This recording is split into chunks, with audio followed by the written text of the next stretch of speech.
Welcome back, campers. Welcome back to the Pitching Tents podcast. My name is Zach. My name is Tim. And it is our absolute pleasure to introduce our guest today.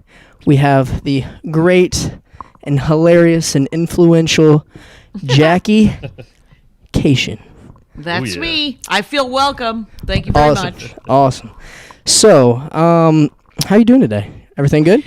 Everything's good. Everything's good. The world's speeding up again, and it's a little weird, but it turns out I hate change in both directions.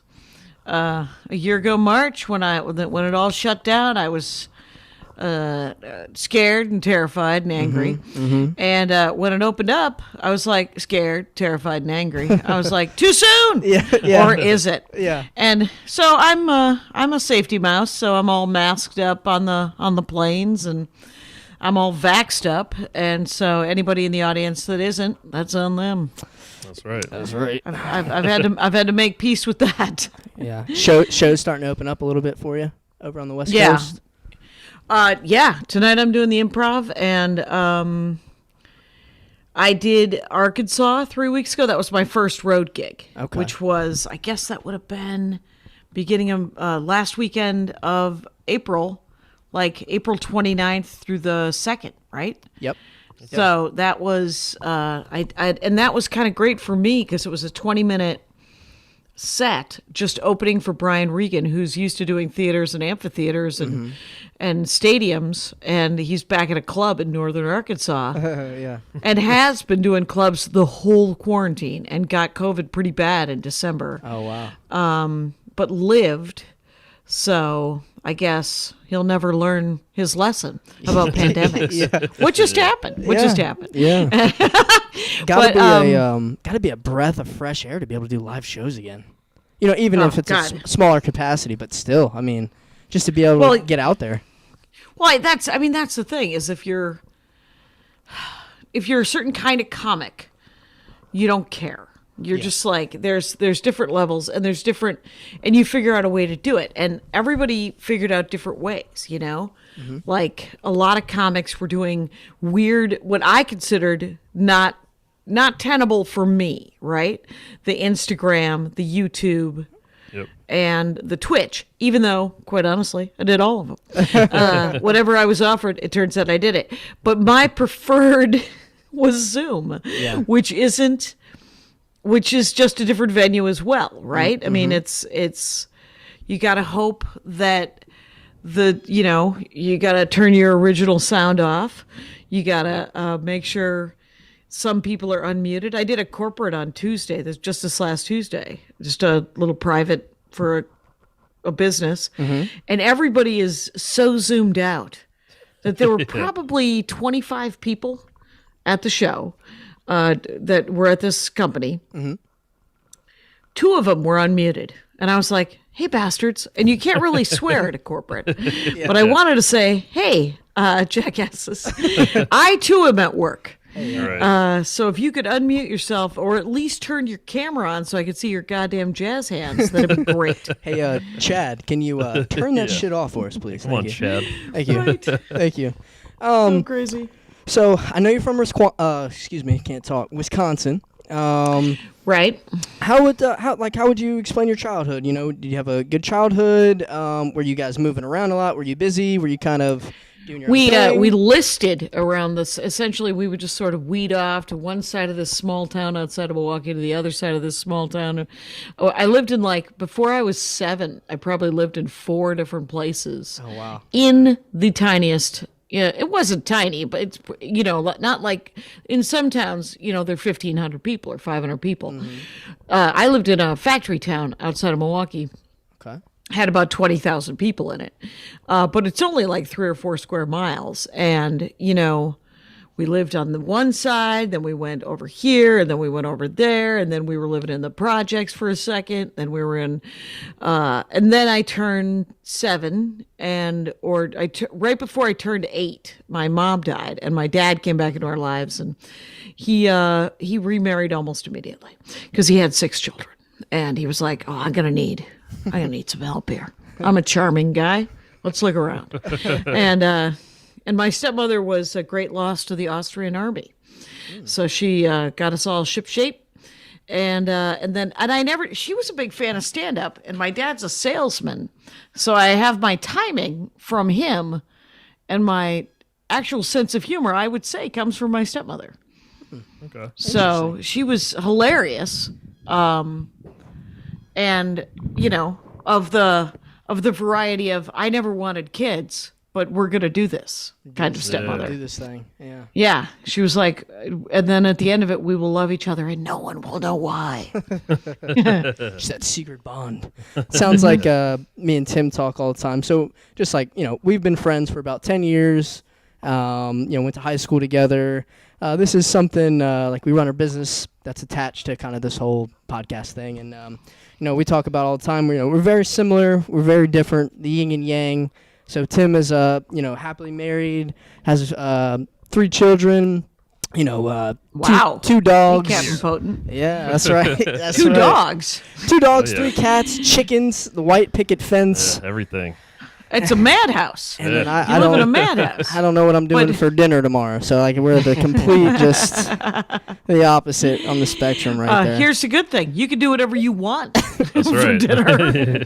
Right. You don't have God. at least 5 other people know. or beings hoping that you'll at least bring $100 by. I don't know how he balances it all. He's a superhero as far as I'm concerned. Trying. I, But yeah, so you grew up in Wisconsin, and then you went to the University of Wisconsin-Madison, right? right. And I that's- saw stand-up comedy. That's in kind of Wisconsin. where your love kind of started to develop. Like, did you see a show? Is there a certain comedian, a certain set that you saw? How did that spark? I for didn't you? know anything about stand-up, right? Okay. We never listened to it when I was a kid. My stepmother liked it, but she didn't have any stand-up albums. It turns out she had some, but we never listened to them. And when I started doing stand-up, I went through her album collection, and they were all essentially some version of Bob Newhart from the 60s. And so there was no Lenny Bruce, there was no Richard Pryor, but she liked those guys. She just didn't have any of their albums. And there were no women comics, and there were and my dad, he hated the record player. Like, I grew up in the 12th century. We had a record player. We had one TV. And so if I was listening to an album, or any of us were listening to an album, and he came in the house, he'd be like, turn it off. And so you turn it off. And so he liked to listen to motivational speakers because he's a salesman. And it's all about timing. It's all about the pitch. And so we never, I think I stand up like 3 times. I've told the story. But it's like I saw 3 different sort of versions, or heard 3 different versions of stand up when I was a kid. One was the Noah bit by Bill Cosby, may he rest in peace. Or Rotten Hell. Oh yeah, And so I don't think he's dead yet, but that's not because I'm not wishing it. I literally thought to myself, I what was just like, happened? is Bill Cosby dead? Like, Yeah. did I miss that? Okay, And then Gallagher on a show on a Johnny Carson episode of the Tonight Show in like 1978 or 79, where he stood in front of a giant couch, and even at the age of like 16, I thought, that's cheating, and which is none of my business now. You got a giant couch you need to haul to the stand-up venue. That's not on me. That's Hey, on you. I hear you. Whatever you got to do. And then a TV show called Make Me Laugh, which was also Gallagher, weirdly enough. And then I go to college, and I always wanted to sort of be a writer or an actor or some sort of like that. I never thought about doing stand-up. And then there was a stand-up club in Madison, Wisconsin, in 1984 that opened for 8 months, and then it burned down. And I didn't burn it down, but it was on top of it was called the Comedy Cellar, and it was underneath a Coke front that was a pool hall, and the building was owned by the same guy that owns most of State Street now, and owns actually the specific stand-up club that's in Madison now, which is an amazing This he's a really good guy and he's a good businessman, but he rented out the space to Sam Kinnison's brother, Bill Kinnison. Sam Kinnison was an old wiggly, shouty comic from the 70s and 80s. He used to scream a lot and swear a lot, and he was kind of dirty. And he was the first comic I ever saw. And he at one point, one of the sets I saw, somebody handed him a note on stage, and he unfolded it, and all this white powder fell on the carpet. And he was like, "If that's real, you people can fuck yourselves because I'm going down." And so that was and I ended up doing open mic 3 weeks after that. And so it was like what I imagine heroin is, if you enjoy heroin. I've never tried heroin, but I did open mic, and I did open mic every night for 8 months. Wow. Because of open mic. I did 2 open mics, and then they were like, "We don't have any women comics. You can be one of the regulars." There was only 7 of us. You loved that needle then, didn't you? You loved that. I was so into it. I got a 1.8 that semester. Yeah. And then sounds like my GPA, honestly. And then it burned down, and then I was just looking around for a new dealer for the next 35 years.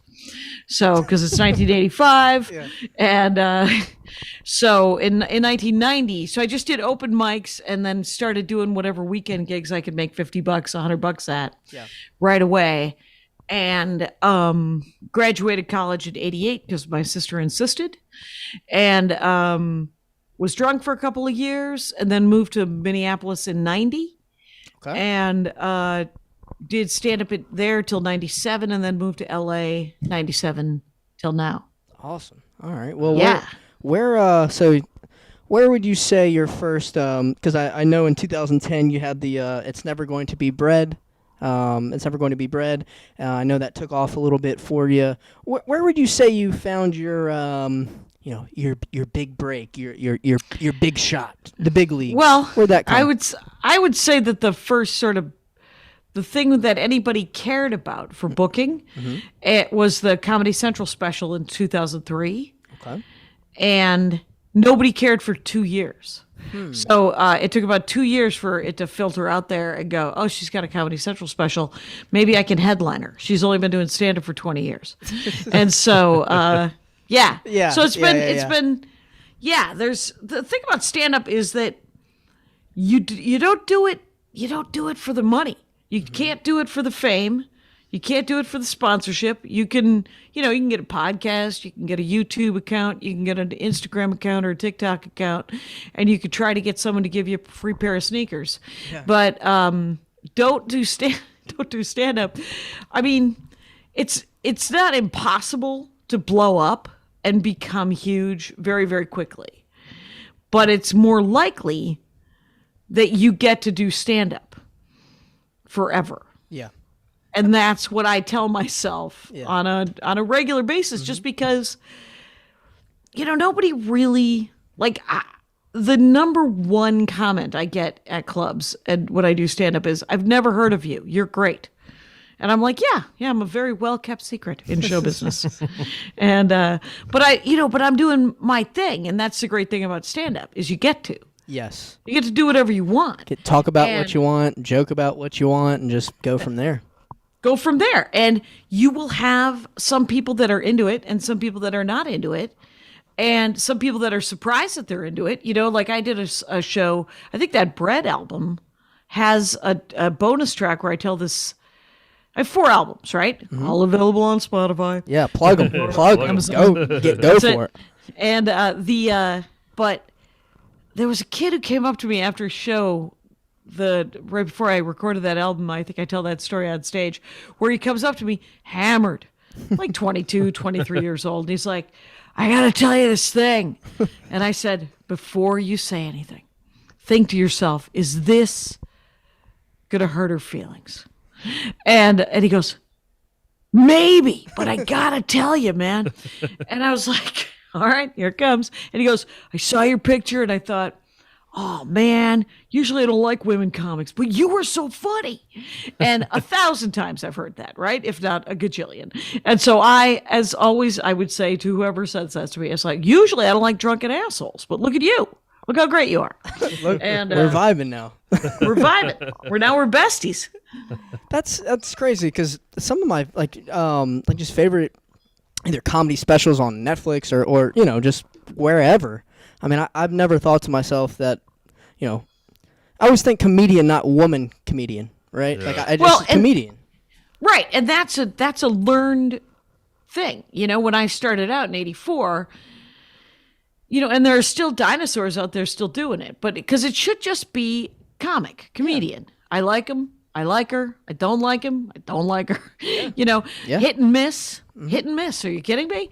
There's so many comics who are funny, sometimes hilariously funny, some of the time. And then they're kind of danger mice, right? Or they're trying something out and it doesn't work. And I remember Sarah Silverman and Zach Galifianakis in like 97, 98 playing with ironic racism, which they made work on their sets. Yeah. Not every time, but what they ended up doing was encouraging a whole pile of dingbats going, I'm being ironic. Yeah. Do you not understand? Yeah. And you're like, both of those guys have been doing stand-up for at least a dozen years. I know. Everyone knows where they're coming from. You just started. You just sound like a horrible person. Yeah. Don't do it. That makes me think of that, that Daniel Tosh, like the Tosh.0. He has this segment called, I don't know if he does anymore. It's like, is that racist? It's like, all right, we're on a really tightrope here, everybody. Like this is on Comedy Central. I barely know him, but I get him mixed up with the guy who kind of does it right, which is Jesselnick. Oh my gosh, he is so funny. Like Jesselnick is insanely dark. Yeah. And always punchline. Yeah. Always punchline. There's no not a punchline. And that literally is what I'm looking for. Don't just say some weird, don't be a monkey throwing stuff at the wall. Yeah. Make sure you got a punchline or a point of view or something that's going to make me not loathe you. How about that? Talk about timing too. His timing is impeccable. Yeah. His cadence of, boom, boom, set up, and I got you. His timing is fantastic. All right, so would you consider yourself? All right, so I know you're in LA now. Are you an LA girl? Are you a Midwest girl? How do you box yourself? It's hard because I've lived in Los Angeles for 22 years, and I was recently thinking about that. And I was like, I don't know. I mean, I'm from here now, right? Yeah. This is where I'm from. I half own a house. Got married. Congrats. So half mine now. I think. And of course. Yeah. And it's a delight. Awesome. And but I think, there's always a part of me that's like from Wisconsin. I consider myself always a Minneapolis comic for some reason. Yeah. It just I think it helps ground me and it kind of chills people out. Because LA, they get this impression of something else, I think. And I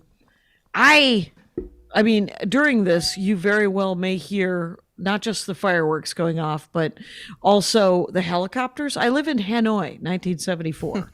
This is like a helicopter test area I live in. So, I mean, it's not like I'm getting dressed up, to do stand-up, to go to the grocery store, go, some people live in fancier parts of Los Angeles is what I guess I'm saying. Do you play your bits off your husband? Like you got new material, you run it by him, or you kind of if separate? It's about him. Okay. That's I mean, the thing is he is literally the only person in my life that gets pre-record, pre-album rebuttal. Okay. Everybody else, like my dad, not a chance. Yeah. He gets no rebuttal times, and it's got to be already on the album. I got a new, I think it's 20 minutes on him on this album. Excellent. And 20 minutes on the last album. And he doesn't get to hear it until it's on the album. Till it's live. Till I get to hear it. That's when he gets to hear it.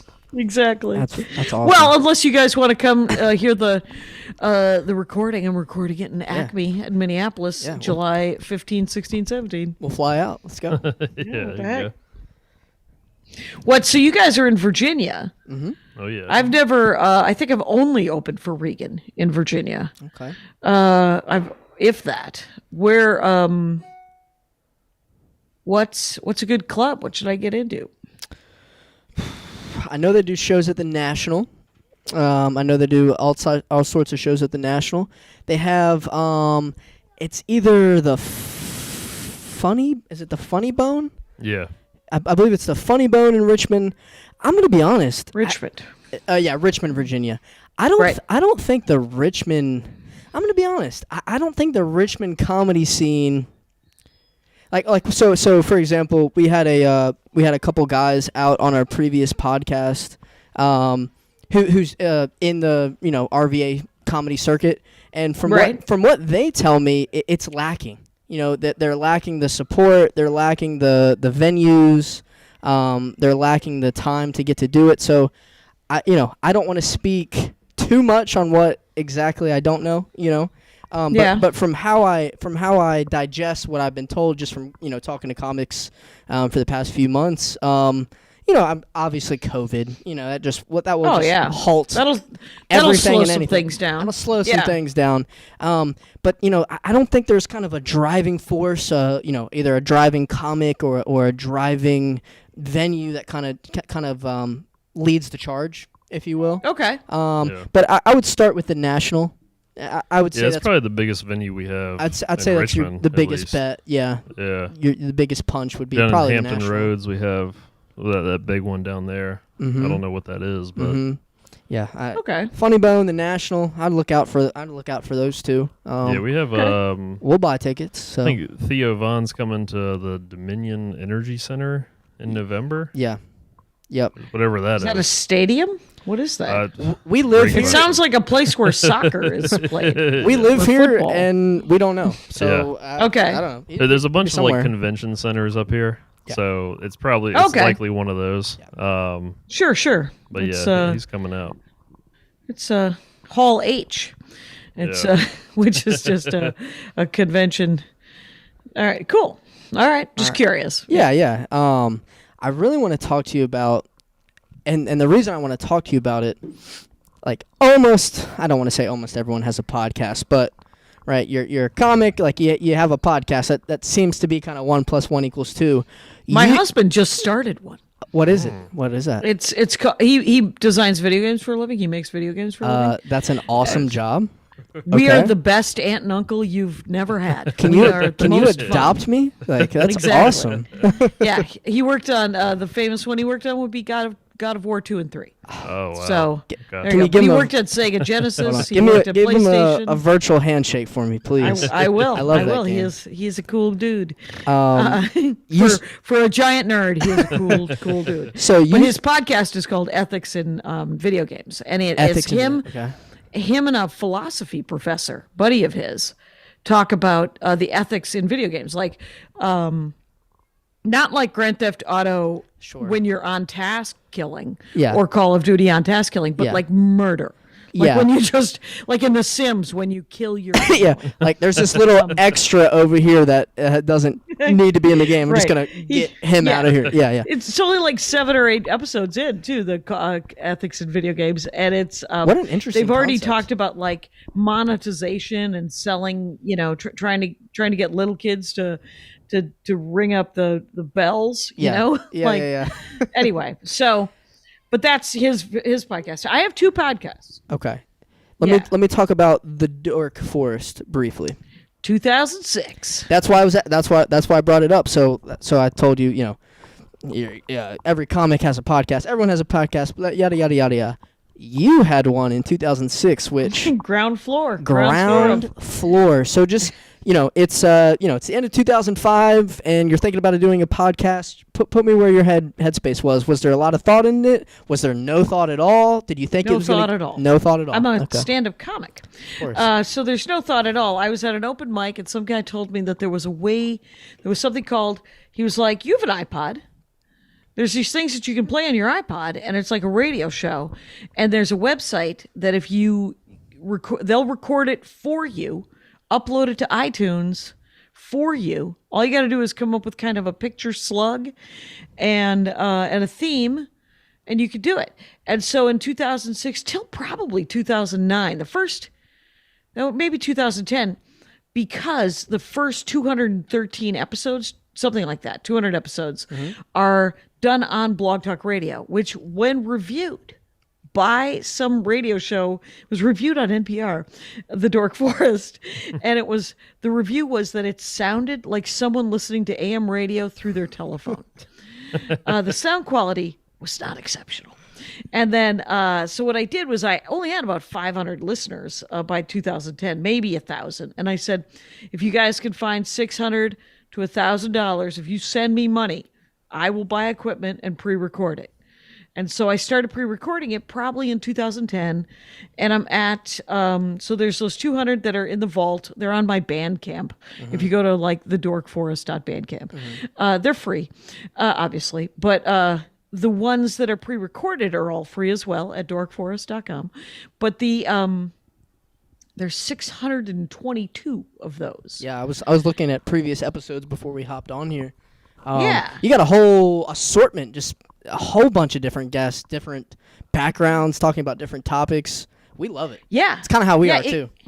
Yeah, it could be, it's a lot of comics just because I'm a comic, but it's also, like I just recorded an episode with a woman who has been listening to the show for 14 years, 15 years. And she's like, can I be on? And she's like the fifth or sixth person to ask. And I'm like, yeah, attainable goal, lady. It's a podcast. Yeah. Let me lower the stakes. Come on. What do you want to talk about? She wanted to talk about some avant-garde, weird musician that I've never heard of that influenced Bowie. And the guy's name was Scott Walker, which is interesting because that's the name of Wisconsin's dirtbag mayor, governor for a couple of years. And she was like, no, he just died in 2019. And he was a big influencer of Bowie. And I was like, all right. Yeah. So the music episodes are actually some of the worst or some of the best, depending on if you like a drinking game. Because like we did one this year. Who was the comic? I forget her name, but her dorkdom was Stevie Nicks. And so she was talking about Fleetwood Mac. And I said, was Stevie Nicks in Fleetwood Mac? And she goes, Stevie Nicks is Fleetwood Mac. And I was like, is her name Fleetwood or Mac? It is not. How would I know that? And so like, I don't know anything going in. I mostly don't know anything. Yeah. And with music, I extra don't know anything. Yeah. Brian Posehn talking to me about heavy metal. And I was like, what band was Ozzy Osbourne in? Yeah. And he's like, what? And was it Joni Mitchell? I was like, is she still alive? I mean, there's one after another. And then the deal is this. If it is a musical episode, you can make me a Spotify list of 8 of that person's songs. Okay. I think Dwayne Kennedy was on and he was talking about Jay-Z. And I said, so who is Jay-Z? Mm-hmm.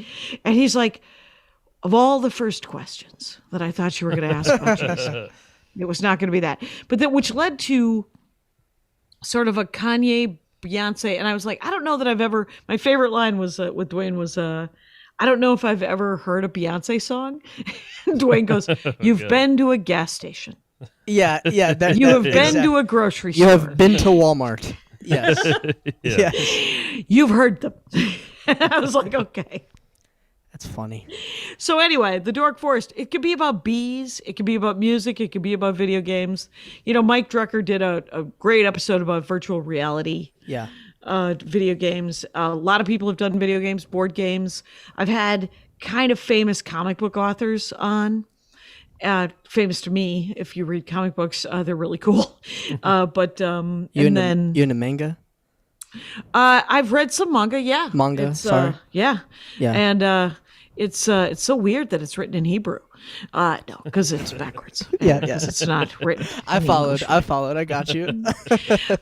The last two, like I read I I can't remember the one I'm reading right now, which is too bad because it all is also anime. And but the first one I've read, because I read it. It's sort of like rap, where I every 5 or 10 years Just kind of dip your toes back in.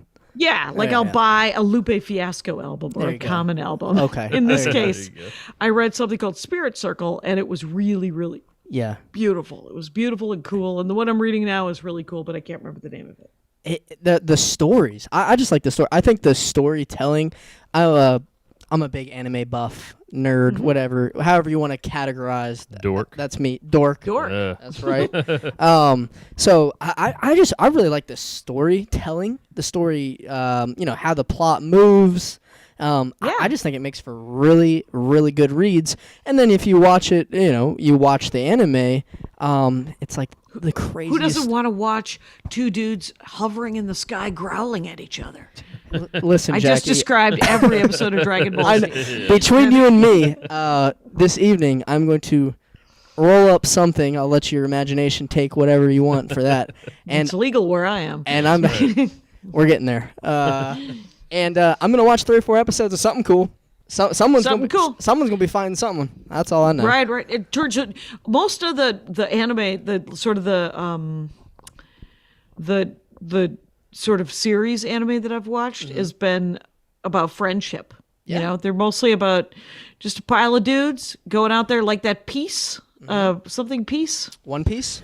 One Piece? Yeah. I have not watched 907 episodes. I was going to say it would take you quite a long time to get through that. I think I'm on like 30. I'm good. Yeah. I get it. But that doesn't mean I won't watch more one day, but I don't know when. Yeah. But like one of my best friends, or a woman that is a very good friend of mine, does the voice of Naruto. Excuse me? Yeah. Yeah. You're familiar with Naruto, I bet. Okay, all right. So I'm going to give you a little depiction of my office. Okay, so my home office. We walk in. It's pretty dark. I got some neon lights. I got my gaming PC. I got my streaming stuff.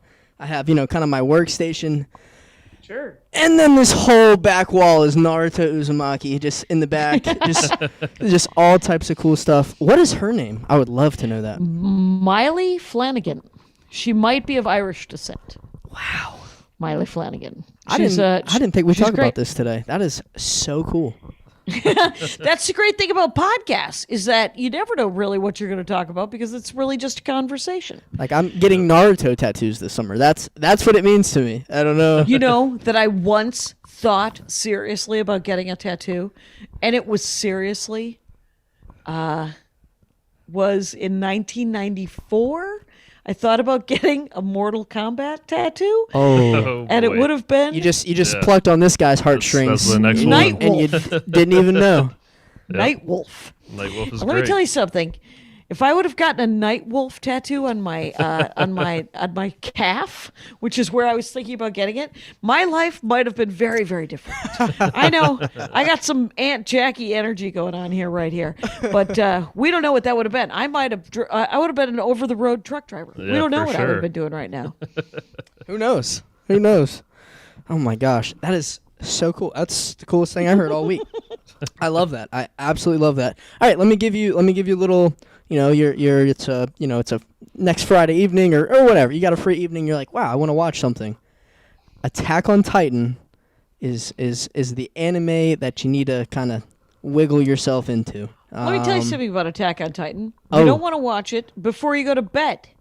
How about that? You don't. Okay, you're familiar. Okay. I have watched probably one season of that, okay, and it became so dark.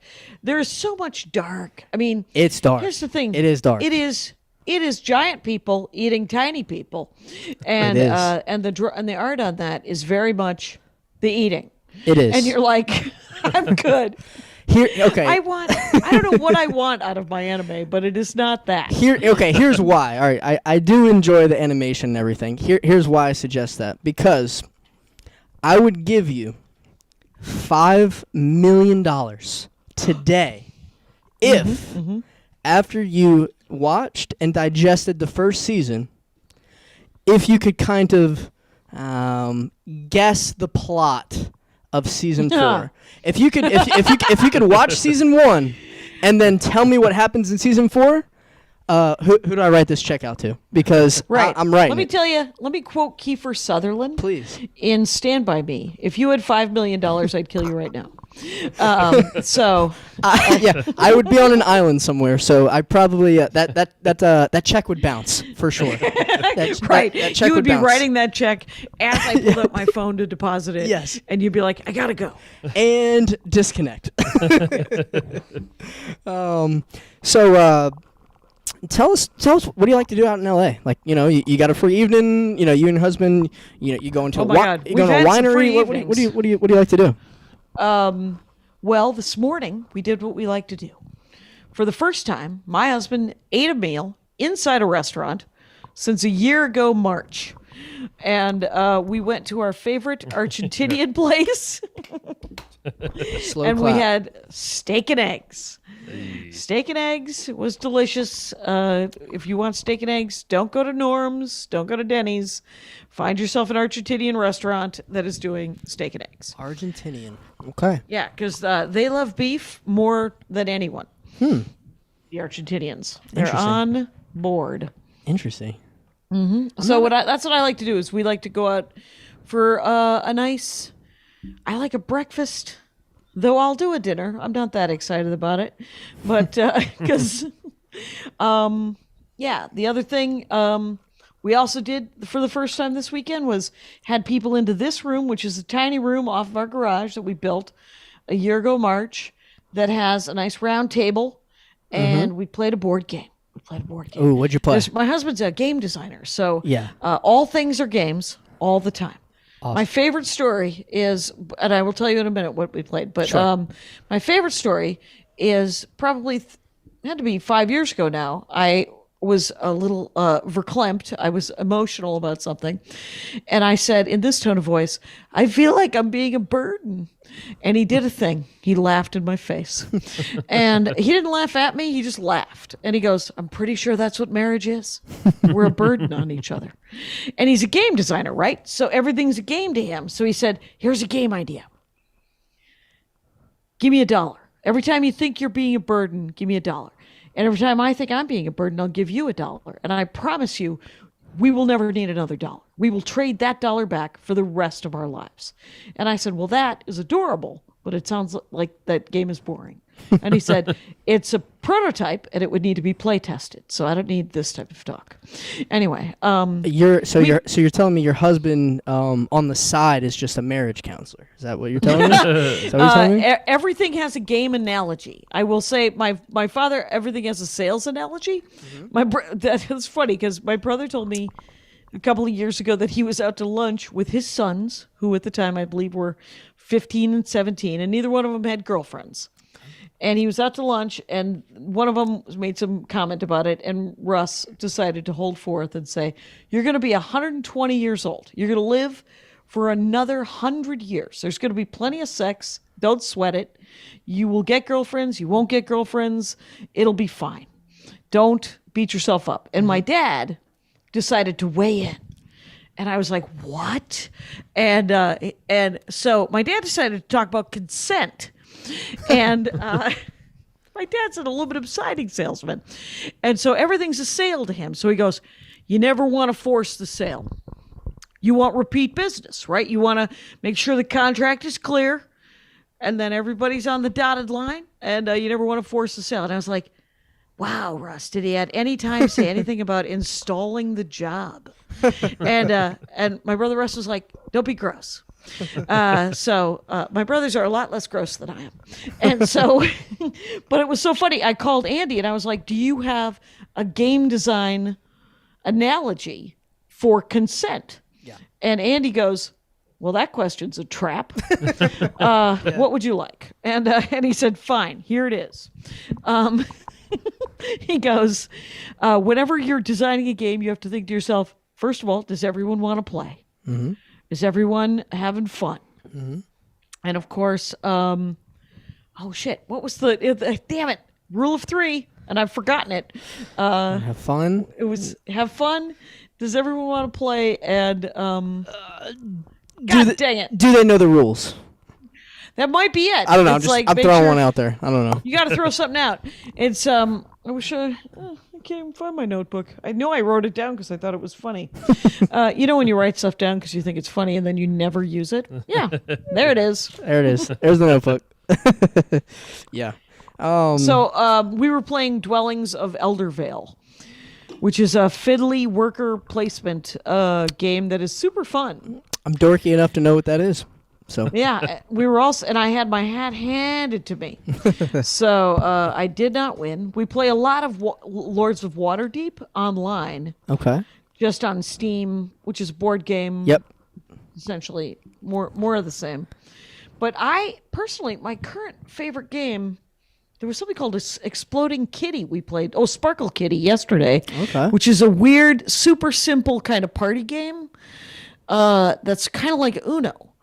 Okay. Sparkle Kitty. And but then we also played this great game called based on the movie Jaws. One of you plays Jaws, and three of you play the three guys on the boat. And Jaws eats the boat and tries to eat the people. And it's funny, and it's actually full of tension because the three people are working together, and Jaws is working alone.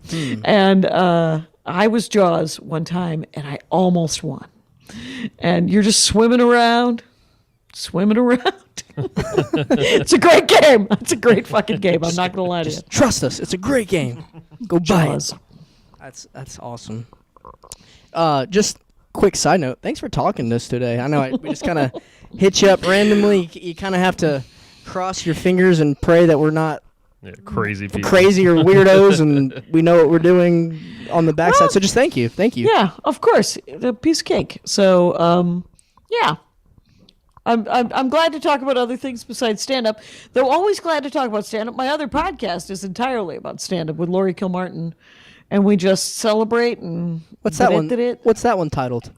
That one's called the Jackie and Lori Show, and it's over there on Max Fun. Very catchy, and we have I don't know how many episodes. Almost 300 episodes of that. Okay. And we had never really hung out before we started doing the podcast. She was like, hey, there's a lot of podcasts where two middle-aged white guys talk about stand-up, but there's not any where two middle-aged white women talk about stand-up. So it's not really a step forward in the world. It's more of a lateral move. A little sidestep. Yeah. Yeah.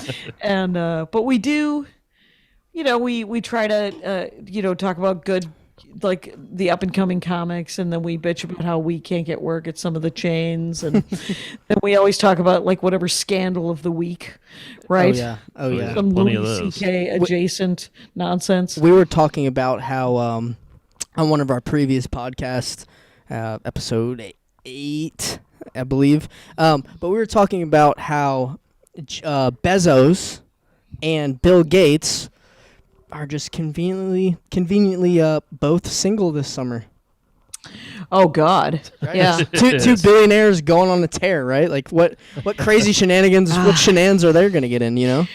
I've been working, just not in real life, just in my head. I've been thinking about trying to write a romance novel where Elon Musk and J.K. Rowling meet on an island off the coast of Vietnam, where they're both recreating, and they both, by the end of the romance novel, become better people.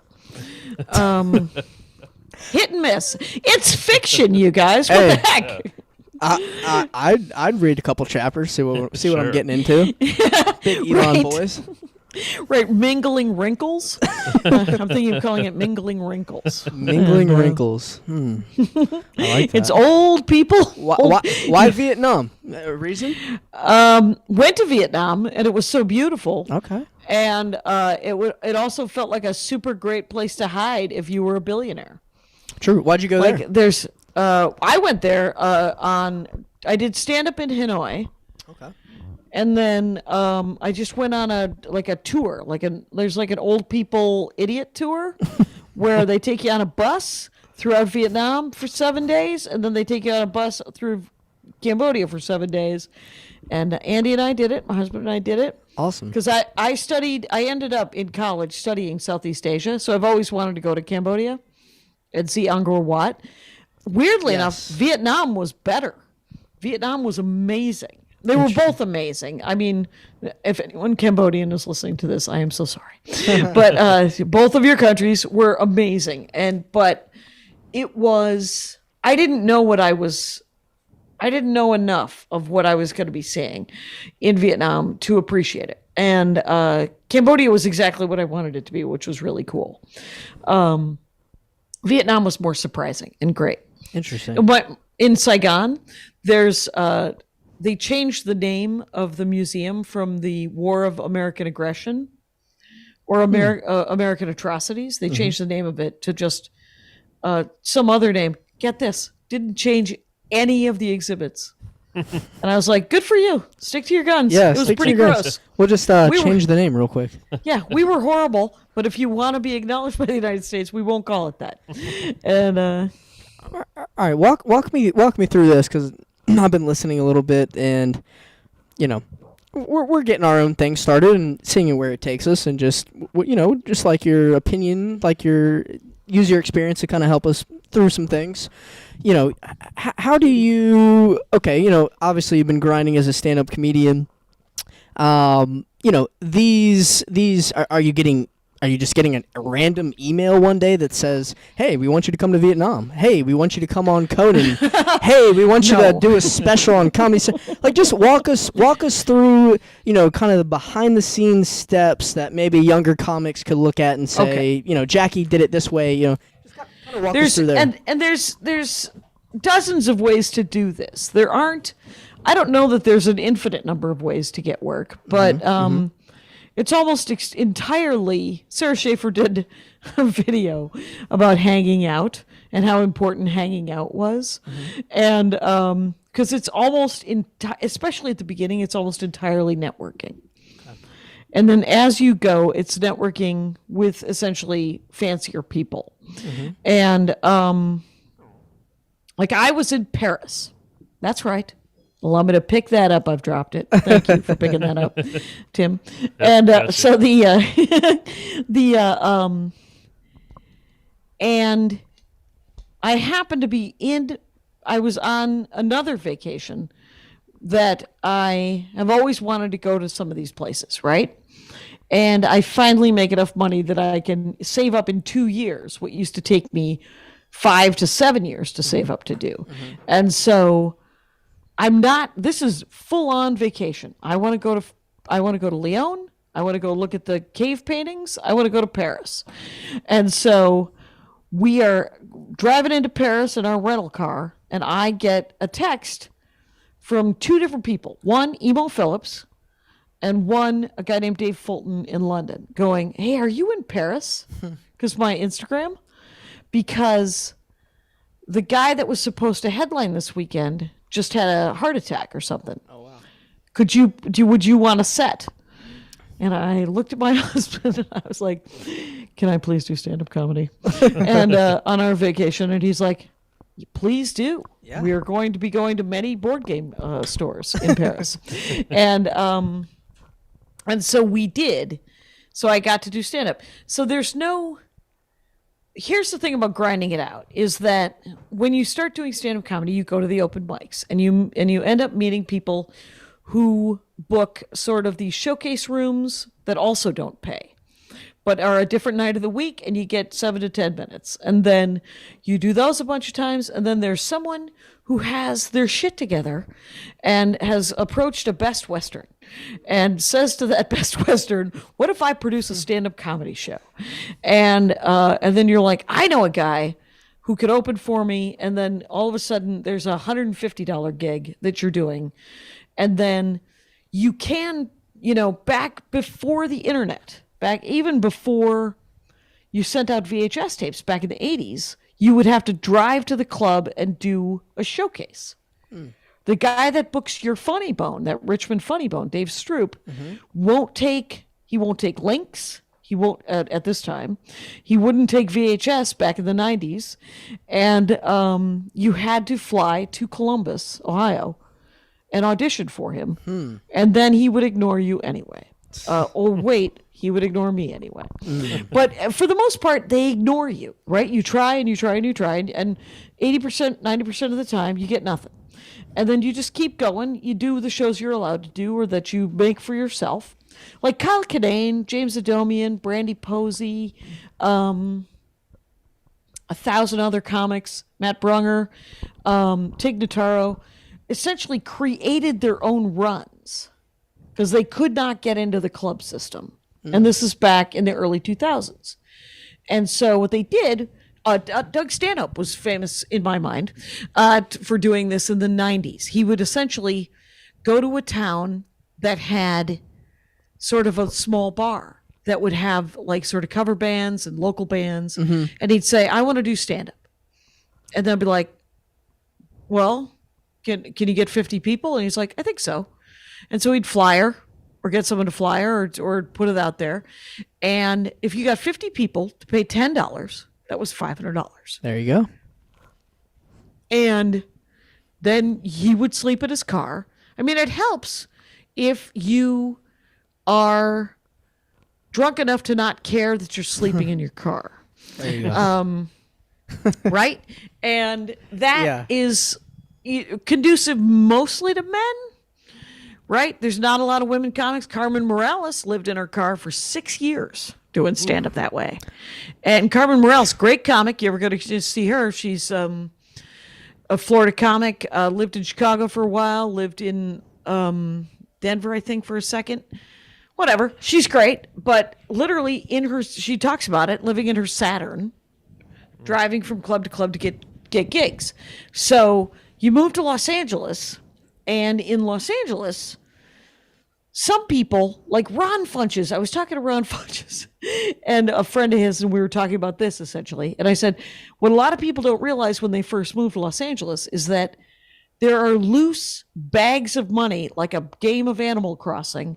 You just dig a hole and there's a bag full of bells. And there's just weird shit ton of money everywhere. And getting on sort of the local stand-up shows is easier if you live in New York or Los Angeles because they have to rotate a lot of people. And if you could hang out with a guy that knows a guy or a woman that knows a woman, and like with all jobs, everybody books the easiest thing in front of them, right? So squeaky wheel gets gigs. It's why white guys have traditionally booked a lot of other white guys. It's because they mostly hang out with white guys. I mostly book white women if I were a booker, right? Because I know mostly white women. I actively try to seek for the Dork Forest. Somebody mentioned that 52 weeks of the Dork Forest, something like 42 of them were straight white guys. And it's because it was easier because A, they asked more often, and B, I happen to know a lot of straight white guys. Yeah. So there's more of us out. There's just a lot of us out here. In the eye. But it's also this too, is that you can find whatever, marginalized person who's doing something and very good at it. And here's the crazy thing is if you can find one person, like if you want, you're like, I would love to book more Black women comics, but I don't know any. Or I only know one. And I was like, well, if you know one, I bet she knows 4. Yeah. Yep. And each of them know 2 or 3. And so people aren't unicorns. You just got to find one and they will lead you to a herd of fucking unicorns. Anyway, so, but the thing about getting work, like I think I didn't have representation, but Ron Funches, when I told him that thing about the bells and the money, he was like, you didn't know that? Because when Ron came to town, same thing with Ian Carmel. They were 2 Portland, Oregon comics who moved to Los Angeles who had jobs before they landed. Their airplanes landed. Ron Funches was a regular on a sitcom almost immediately. And these are very talented young men, These are very talented guys, but they are also I don't know I don't know the luck of the draw. I can't define that, right? Sure. And Fred Armisen, who was on Saturday Night Live, right the year he got Saturday Night Live, I was talking to him, and I was telling him that I was going to Las Vegas to do a gig, and he was like, "Oh, I wish I could do the road." And I was like, "Hey, man, you're on Saturday Night Live. You're gonna go to New York, and you're on the road. Yeah, yeah, that's gonna be amazing." Yeah, and he goes, "No, I know." And he said, and I'm grateful, but what you should know is that everybody always wants the thing that they don't have. And I said, "You're going to be on Saturday Night Live. You can do the road anytime you want." And he goes, "No one, absolutely no one is going to sit through my costume changes." And I was like, "You're correct." And he also said this other thing that has always stuck with me, which was, you get what you get, right? You don't get everything, and you should be grateful for what you do get, and you should always kind of aspire to want the other things you want, but you may not get them. And he's like, there's no reason to beat you. I mean, I spend a fair amount, less so now, just because, and you wouldn't think, because quite honestly, I'm pretty successful, right? Most people don't know who the hell I am, but I mean, I make a living at this, and I get to do it for a living. And I think that there are a lot of younger comics and a lot of newer comics who are like, I would love her career. Absolutely. I mean, you're doing something you love as a career, that's a success to me. Yep. Right. But there are people at my same level who can get into, it's easy enough to get into a mindset where you're like, well, I don't have that, or I didn't get to do that, or that person who isn't as funny as me got to do that. Mm-hmm. And so some of my brain wants to go there. Mm-hmm. And so I've trained myself over the last gajillion years of doing this thing to go, get out of that. That isn't real. That's valuable real estate. Sure. Brain box. Sure. And it's just like, because the bitter comics are truly fucking impossible to hang out with. Oh my! I can imagine. I can't even imagine. Yeah, I cannot even imagine. Why not me? Yeah. Well, it's a lot. It's Drew Carey, like guys who came up at the same time as Drew Carey come to mind, who are like, how did he get that and I didn't get that? Yeah. And you're like, I don't know. Yeah. All I know. I feel like there's got to be an and I can't exactly tell you what percentage of the pie chart it is, but I mean, there's an element of luck for anything gaining traction, I feel like. Oh, yeah. Right. If you're a plumber and you get the good leads, there you go. Right? And there then you get the good contracts, mm-hmm. it's self-perpetuating. Mm-hmm. That's sort of what it's like. But there is no formula. There is only do your thing, do the thing you want to do. But Andy's dad actually one time said to him, never work for a living. Do the thing you love and eventually they'll pay you for it. Yep. That's true. We should be on our wall somewhere. Yeah, it's like he's like 11. The other thing, less positive, that his father said to him was, son, and he always called him that. He said, son, before you say anything, I want you to look around the room and think to yourself, does anyone give a shit? Which is so brutal to say to a 9-year-old. Yeah. Yeah. That's good advice, though. Hey, buddy, how are you feeling today? Does anyone give a shit? Start telling my kids that. Yeah. My father said, keep talking, someone will eventually buy Windows.